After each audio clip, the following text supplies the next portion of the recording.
বিদ্রোহী কবি কাজী নজরুল ইসলামের জন্ম পশ্চিমবঙ্গে হলেও তাঁর শৈশব কৈশোরের একটি গুরুত্বপূর্ণ অধ্যায় কেটেছে এপার বাংলার ময়মনসিংহে। পরবর্তীতে বাংলাদেশের জাতীয় কবি কাজী নজরুল ইসলামের জীবনের সঙ্গে তাই এই জনপদের ত্রিশালের সম্পর্ক আবেগময়। ত্রিশাল শুধু তাঁর আশ্রয়স্থল ছিল না, বরং এখানকার প্রকৃতি, জনজীবন, লোকজ সংস্কৃতি, সঙ্গীত ধারা ও গ্রামীণ পরিবেশ তাঁর মানস গঠনে বিশেষ প্রভাব রেখেছিল। আজও ত্রিশালবাসী নজরুলকে নিজেদের মানুষ বলেই মনে করেন। এই ত্রিশালের মানুষ নজরুলকে পেয়ে প্রত্যেককে নিজেকেই ধন্য এবং গর্ববোধ করে এবং প্রত্যেকেই তার আপন হিসাবে, আমাদের সন্তান হিসাবে, আমাদের অভিভাবক হিসাবে সকলেই বুকে ধারণ করে রাখতে চায়।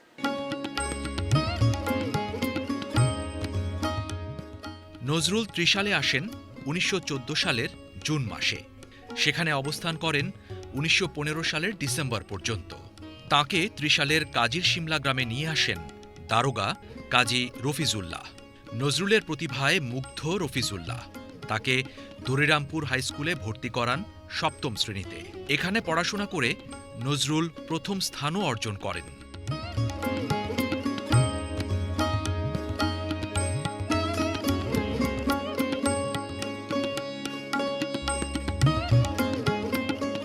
দুকুমিয়া গান গাইতো আর রুটি বানাইতো, সেও একটু গান প্রিয় ছিল দারোগা সাহেবের ছোটো ভাই। এইভাবে তাদের সাথে দুজনে একটা বন্ধুত্ব স্থাপন হয়ে গেল। তারপর সে এই কাজী আওয়াল হোসেনের সাথে দারোগা সাহেবের বাসায় আসে, বসে বসে আলাপ করে।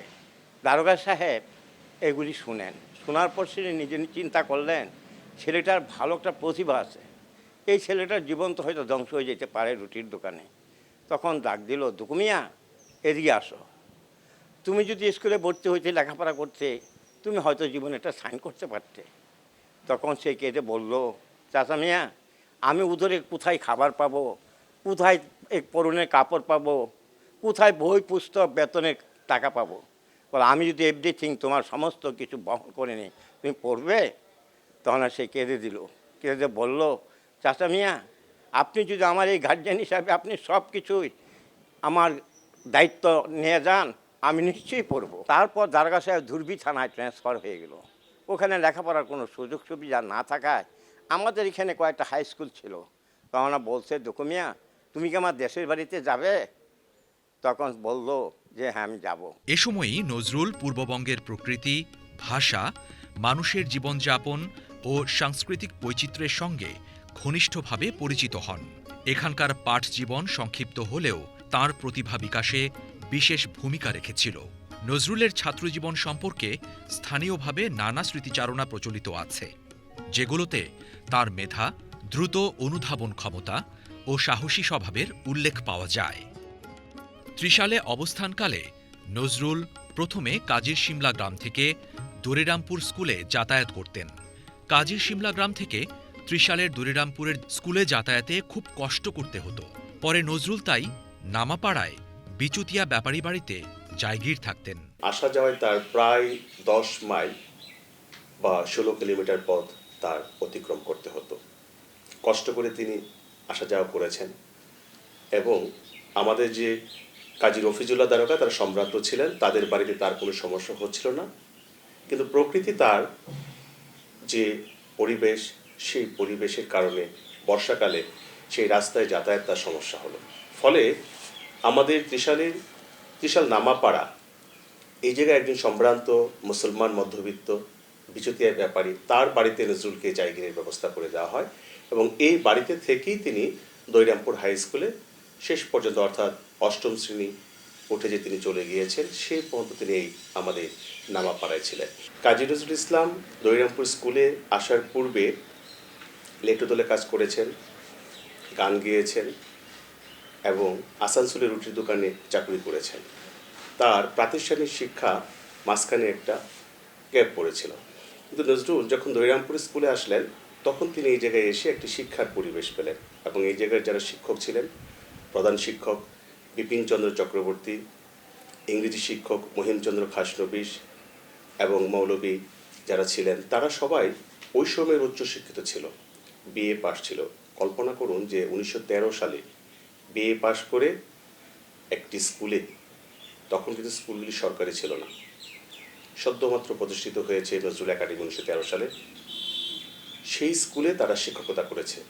এই শিক্ষকেরা আসলে, যেটা আমরা বলছি বা গবেষণায় দেখেছি, তারা একেবারে নিবেদিত প্রাণ ছিল শিক্ষার আলো ছড়ানোর জন্য এই অঞ্চলে।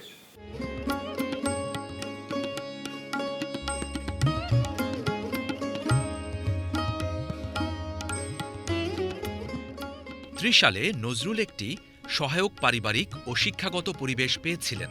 আর্থিক সংকট তাঁর শিক্ষাজীবনে বারবার বাধা সৃষ্টি করেছিল।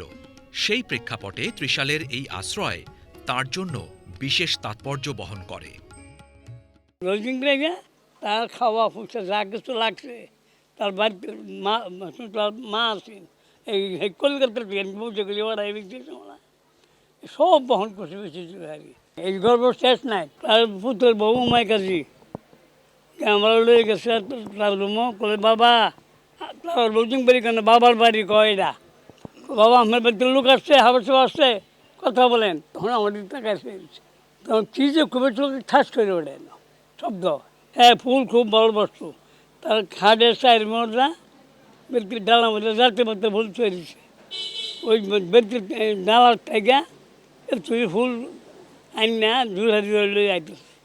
তখন আমি মাইকার গিয়ে বললাম, তারা বুঝতে পারে আমি কী করতাম, আমার ফুল দিব, হাত পাতেন। তখন আমি হাত পাচ্ছি, আমার তো ফুল দিয়ে আবার আমার দিকটা গেছে। ত্রিশালের সঙ্গে নজরুলের সম্পর্কের আরেকটি তাৎপর্যপূর্ণ দিক এখানকার লোকজ পরিবেশ। স্থানীয় লোকজনের মুখে মুখে শোনা যায় তিনি বটতলায় বসে বাঁশি বাজাতেন।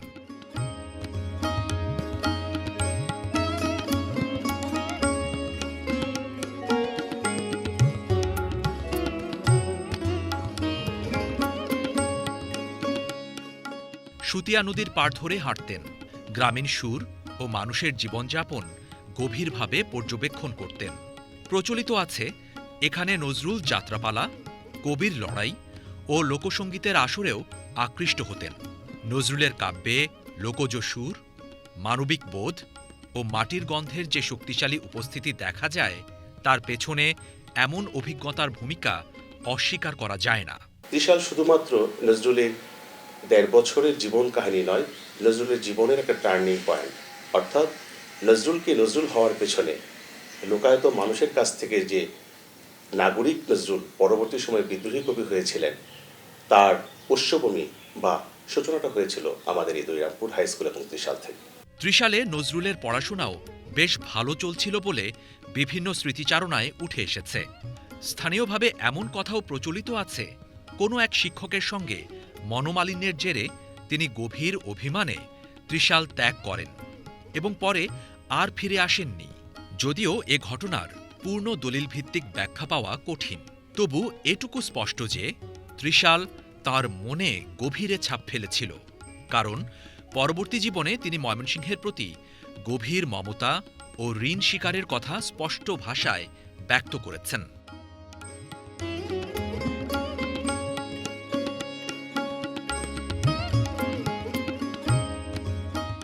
১৯২৬ সালের ১৭ জানুয়ারি ময়মনসিংহ টাউন হলে জেলা কৃষক ও শ্রমিক সম্মেলনে বক্তব্য দেওয়ার জন্য কাজী নজরুলকে আমন্ত্রণ জানানো হয়েছিল। অসুস্থতার কারণে তিনি উপস্থিত হতে পারেননি, তবে ময়মনসিংহের প্রতি তাঁর টান ও কৃতজ্ঞতা জানিয়ে একটি আবেগঘন বার্তা পাঠান। সেখানে তিনি লিখেছিলেন, তাঁর বাল্যকালের অনেকগুলি দিন বৃহত্তর ময়মনসিংহের বুকে কেটেছে এবং সেই স্মৃতি তাঁর মনে আজও উজ্জ্বল। নামাপাড়ার যে পরিবেশ এবং কাজী শিমলার যে পরিবেশ, এটা হচ্ছে শ্যামল বাংলার পরিবেশ, কিন্তু নজরুল বেড়ে উঠেছেন রাঢ় বাংলায়, সে কঠিন কঙ্কর ভূমি যেটা। এবং নজরুল যখন ত্রিশালে আসলেন, তখন এসে তিনি ওই কৈশোরেই একটি নতুন পরিবেশ পেলেন। এভাবেই তিনি এই জায়গায় থেকে শিক্ষা গ্রহণ করেছেন, প্রকৃতির সাথে মিশেছেন, পূর্ববঙ্গের মানুষের ভাষা, বৈচিত্র্য, প্রকৃতি, লোকায়ত সমাজের জীবনযাত্রা, এটার সাথে তার পরিচয় হয়েছে। পরবর্তী সময়ে তিনি যখন ১৯১৪ সালের একেবারেই শেষের দিকে ১৫ সালের শুরুতে পশ্চিমবঙ্গে চলে যান, তখন তিনি কিন্তু অন্য কোথাও যাননি, তিনি স্কুলে ভর্তি হয়েছিলেন, শিয়াসুর রাজ হাই স্কুলে। কথাটা এই জন্যই বললাম, যে নজরুল ইসলাম দৈরামপুর হাই স্কুলে থেকে শিক্ষার প্রতি তার একটা আগ্রহ জমেছিল। এই যে শিক্ষার যে তার পূর্বে একটা বিচ্ছেদ হয়েছিল বা একটা গ্যাপ পড়েছিল, সেটা তিনি কিন্তু পরে আর তার যে শিক্ষার আগ্রহ, এবং সেই জায়গা থেকেই আমাদের দৈরামপুর হাই স্কুল থেকেই তার শিক্ষার প্রতি আগ্রহটা জন্মেছিল। তাই আমরা বলতে পারি যে নজরুলের পরবর্তী পর্যায়ে, অর্থাৎ বিদ্রোহী কবি কিংবা সাংবাদিক নজরুল, সঙ্গীতজ্ঞ নজরুল, এইটার উৎসভূমি কিংবা আমাদের তার যে সাহিত্যের উন্মেষ যেটা হয়েছিল লেটুতলে, তার পরবর্তী সময়ে এটা ধারাবাহিকভাবে এগিয়ে গিয়েছিল দৈরামপুর হাই স্কুলের এই শিক্ষা গ্রহণ থেকে। ত্রিশালের মানুষের ভালোবাসা, এই বাংলার প্রকৃতি, তার জীবন এবং সাহিত্যে যে প্রভাব পড়েছিল, সেটা ত্রিশালের এই অঞ্চলের মানুষের এবং পরিবেশের একটি ভূমিকা রয়েছে। বর্তমান ত্রিশাল তাই শুধু একটি উপজেলা নয়, এটি নজরুল স্মৃতির এক জীবন্ত আকর। এখানকার মানুষ নজরুল জয়ন্তী উদযাপন, আলোচনা, সাংস্কৃতিক অনুষ্ঠান, সঙ্গীত ও নাটকের মাধ্যমে তাঁর স্মৃতিকে প্রজন্ম থেকে প্রজন্মে পৌঁছে দিচ্ছে। তার যে সুবিখ্যাত গান আলগা করো কোপার বাদন, এই শব্দটা তিনি এই ত্রিশালের আঞ্চলিক শব্দ থেকে নিয়েছেন। এবং আরও লক্ষণীয় যে তার রচিত বিখ্যাত সুবিখ্যাত সাম্যবাদী কাব্য, আমরা মাধ্যমিক পর্যায়ে যে ছাত্রছাত্রীরা যে কবিতাগুলি পাঠ করে, সবগুলি এই সাম্যবাদী কাব্যগ্রন্থ থেকে নেওয়া।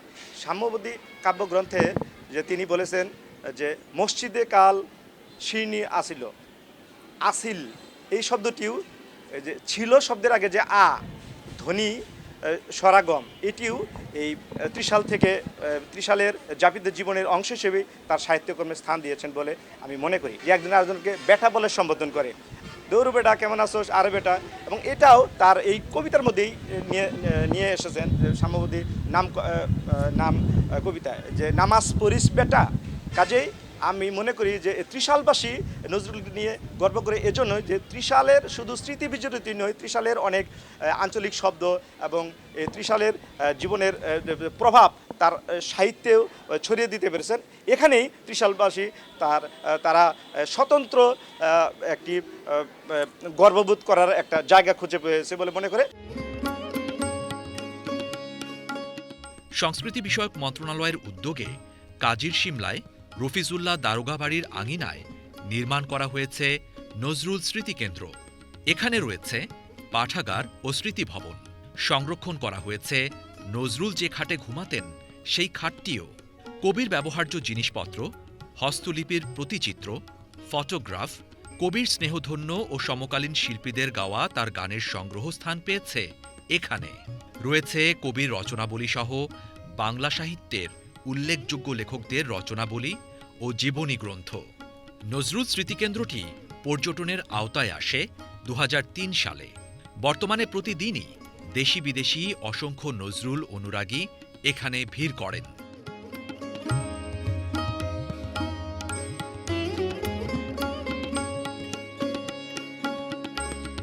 বিছানাটা ব্যবহার করতেন, যে খাটটা ব্যবহার করতেন অর্থাৎ পালন যেটা ব্যবহার করতেন, এটা এখনও সংরক্ষিত হচ্ছে এবং এটা দেখে খুবই ভালো লাগলো।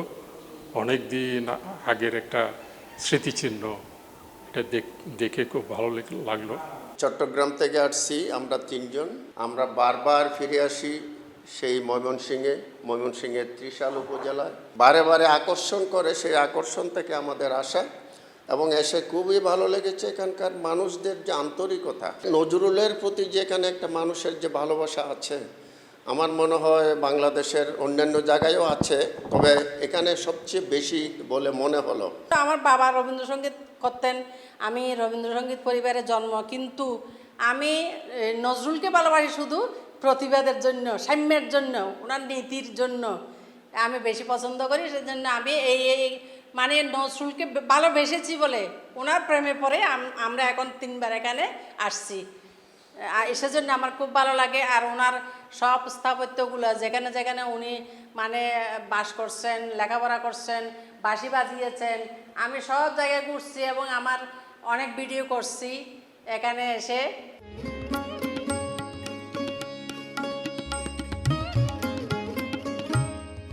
নামাপাড়ার বিচুতিয়া ব্যাপারী বাড়িতে যেখানে জায়গির থাকতেন কবির স্মৃতি বিজড়িত সেই বাড়িতেও তাঁর স্মৃতি রক্ষার্থে সংস্কৃতি মন্ত্রণালয়ের উদ্যোগে নির্মিত হয়েছে 3 তলা বিশিষ্ট নজরুল স্মৃতিকেন্দ্র। প্রথম তলায় অডিটোরিয়াম, দ্বিতীয় তলায় অফিস রুম এবং তৃতীয় তলায় রয়েছে লাইব্রেরি।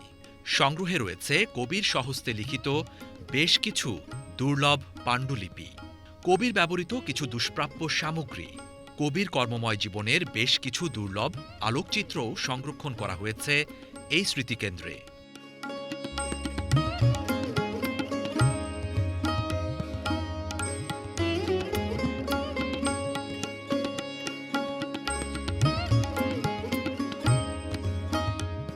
কবি যে ঘরে থাকতেন সেই কুঁড়ে ঘরটি আজ আর নেই, তবে সেই ঘরটি নতুন করে নির্মাণ করা হয়েছে।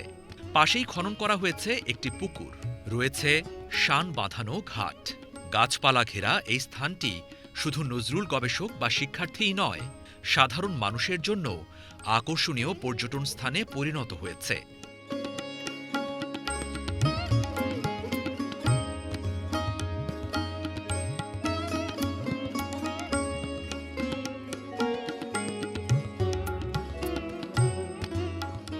জীবনের এই প্রথম আসা এখানে। আমার আসার এখন মূল উদ্দেশ্য হচ্ছে অরিজিনাল পিকচারগুলো, এগুলো তো আগে কখনো দেখা হয় নাই, ওনার হাতের লেখা ওইগুলো আমরা দেখতেছি, খুবই ভালো লাগতেছিল।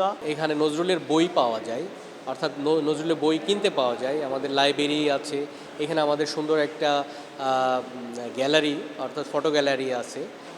মানুষজন এখানে প্রচুর আসে এবং আমাদের এটা হচ্ছে একটি নজরুলের লজিং বাড়ি অর্থাৎ বিচুতিয়া ব্যাপারী বাড়ি। এখানে নজরুল যে ঘরটিতে লজিং ছিলেন সেই ঘরটি এখানে বর্তমান আছে এবং অনেক মানুষ এখানে আসেন এই ঘরটিকে দেখার জন্য।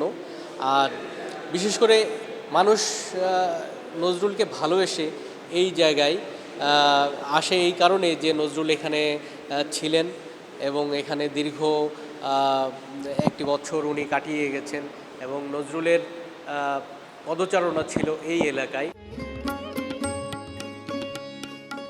নজরুলের স্মৃতিবিজড়িত দরিরামপুর হাইস্কুলের নাম এখন ত্রিশাল সরকারি নজরুল একাডেমি।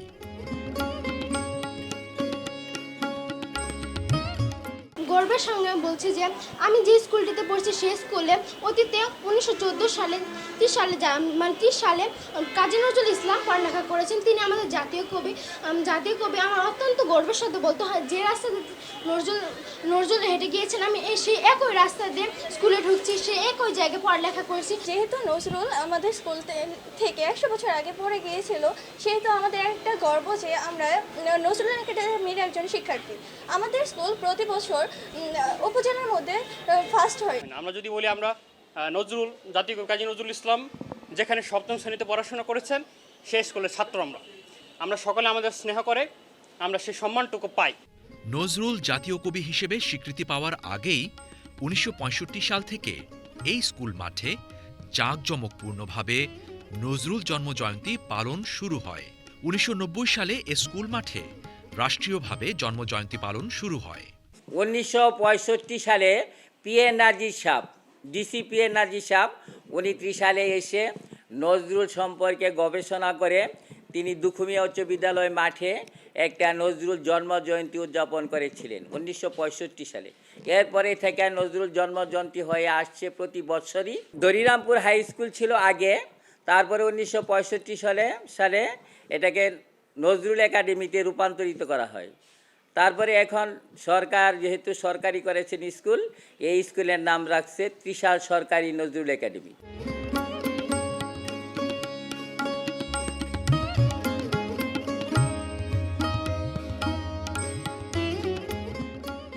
ত্রিশালের ইতিহাসে সবচেয়ে বড় সাংস্কৃতিক অর্জন নিঃসন্দেহে জাতীয় কবি কাজী নজরুল ইসলামের বিশ্ববিদ্যালয়। নজরুল ত্রিশালের নামাপাড়ায় শুকনিবিলের কাছে যে বটগাছে চড়ে বাঁশি বাজাতেন, সেই বটগাছের পাশেই শুকনিবিলের মাঝে প্রতিষ্ঠা করা হয়েছে কবির নামে জাতীয় কবি কাজী নজরুল ইসলাম বিশ্ববিদ্যালয়। এটিকে প্রথমে সংস্কৃতি কেন্দ্রিক বিশ্ববিদ্যালয় হিসেবে ভাবা হলেও 2006 সালের আইনের মাধ্যমে সাধারণ বিশ্ববিদ্যালয়ে রূপান্তরিত হয়। নজরুলের সাহিত্যকর্মের উপর গবেষণার জন্য বিশ্ববিদ্যালয়ে প্রতিষ্ঠিত হয়েছে নজরুল ইনস্টিটিউট। নজরুল গবেষণা কেন্দ্র ইতিমধ্যেই এই গবেষণা কেন্দ্রের কার্যক্রম শুরু হয়েছে। আমাদের ভবিষ্যৎ পরিকল্পনা হচ্ছে দেশে এবং বিদেশে যে সকল বিজ্ঞানী বা সমাজসেবী শিক্ষাবিদ নজরুল নিয়ে গবেষণা করেন, প্রথিতদশা নজরুল গবেষকদেরকে এখানে অনারারি গবেষক, চুক্তিভিত্তিক অথবা খণ্ডকালীন ইনস্ট্রাক্টর বা গবেষক বা সুপারভাইজার বা শিক্ষক হিসেবে এখানে নিয়োগদানের মাধ্যমে নজরুল গবেষণাকে আরও ত্বরান্বিত করার আমরা চেষ্টা করছি এবং অদূর ভবিষ্যতে এই নজরুল গবেষণা কেন্দ্রটি বাংলাদেশের অন্যতম একটি গবেষণা কেন্দ্র হিসেবে পরিচিতি লাভ করে বলবে আমার দৃঢ় বিশ্বাস। ইতিমধ্যেই আমরা পশ্চিমবঙ্গের নজরুল বিশ্ববিদ্যালয় এবং জাতীয় কবি কাজী নজরুল ইসলাম বিশ্ববিদ্যালয়ের সাথে আমরা এমও স্বাক্ষর করেছি এবং দুই বিশ্ববিদ্যালয় মিলে নজরুল গবেষণার উপর আমরা একটা জার্নাল প্রতি বছর প্রকাশ করছি। পাশাপাশি ইউএসএ এবং চায়নাতে যে সকল গবেষকরা নজরুল নিয়ে কাজ করছে তাদের সাথে আমরা যোগাযোগ করার চেষ্টা করছি এবং অনেকেই আমাদেরকে আশা দিয়েছে যে এই ইনস্টিটিউট তার কার্যক্রম ফুল সুইং শুরু হলে তারা তাদের তরফ থেকে যে কোনো ধরনের সহযোগিতা আমাদের করবে। ক্যাম্পাস জুড়েই যেন নজরুলের ছোঁয়া, নজরুলের স্মৃতি। চির উন্নত মমশির নামের আইকনিক স্মৃতিসৌধ আর চক্রবাক নামে ক্যাফেটেরিয়াই নয়, বিশ্ববিদ্যালয়ের আবাসিক হলের নামও নজরুলের সৃষ্টিকর্মের নামে শিউলিমালা, দোলন চাপা, অগ্নিবীণা আর বিদ্রোহী। প্রভাতী, ঝিঙে ফুল ও প্রলয় শিখা বাসের নামে, আর দুটি মঞ্চের নাম চুরুলিয়া ও গাহিসাম্যের গান। এর পাশাপাশি একমাত্র মেডিকেল সেন্টারের নামও নজরুলের বইয়ের নামে, ব্যথার দান। শিক্ষার্থীদের জন্য প্রচলিত বৃত্তিগুলোর নামকরণ করা হয়েছে কবি পরিবারের সদস্যদের নামানুসারে। প্রমীলা বৃত্তি, বুলবুল বৃত্তি, কাজী অনিরুদ্ধ বৃত্তি। এই বিশ্ববিদ্যালয়ে বিভিন্ন হল, বিভিন্ন বাস কিংবা বিভিন্ন ভবনকে নজরুলের নামেই নামাঙ্কিত করা হয়েছে। হলের নাম যদি ধরি তাহলে বিদ্রোহী হল, শিউলিমালা হল, অগ্নিবীণা হল, দোলনচাপা হল, এভাবে হলগুলোর নামকরণ করা হয়েছে। যদি ধরি একটি চলমান বাসের নাম, বাস যে রয়েছে যেগুলোতে আমরা যাতায়াত করি বিভিন্ন জায়গায় বিভিন্ন স্থানে, সেগুলোর নাম বিদ্রোহী রয়েছে, ঝিঙে ফুল রয়েছে, দূরের যাত্রী রয়েছে, এরকম বহু নামে বাসগুলো রয়েছে। এখানে যদি ভবনের কথা উল্লেখ করি তাহলে দেখা যাবে দুখুমিয়ে বাংলো রয়েছে, ব্যথার দান মেডিকেল সেন্টার রয়েছে এবং বিভিন্ন কিছু এখানে যাবতীয় যা কিছু আছে নজরুলকে ধারণ করেই কিন্তু এখানে গড়ে উঠেছে। এবং যে কেউ যখন এই অঞ্চলটিতে আসে, এই বিশ্ববিদ্যালয়টিতে আসে, সবাই নজরুলকে কিন্তু নিয়ে চলে যায়, নজরুলের নামগুলো নিয়ে কিন্তু তারা মাথার মধ্যে নিয়ে কিন্তু চলে যায়। ত্রিশাল কাজী নজরুল ইসলামের জীবনের একটি স্বল্পস্থায়ী হলেও অত্যন্ত তাৎপর্যপূর্ণ অধ্যায়। এখানে তিনি পেয়েছিলেন শিক্ষার সুযোগ, সংগ্রামের অভিজ্ঞতা, লোকজ জীবন ও সংস্কৃতির স্বাদ এবং এমন এক পরিবেশ যা তাঁর সৃষ্টিশীল মানুষকে সমৃদ্ধ করেছিল। আজকের ত্রিশালও সেই ঐতিহ্য বহন করছে। স্মৃতিচিহ্ন, গবেষণা, সাংস্কৃতিক চর্চা ও বিশ্ববিদ্যালয় প্রতিষ্ঠার মধ্য দিয়ে।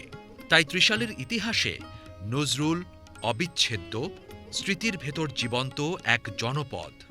তেমনি নজরুল চর্চার পরিসরেও ত্রিশালের নাম শ্রদ্ধার সঙ্গে উচ্চারিত হবে।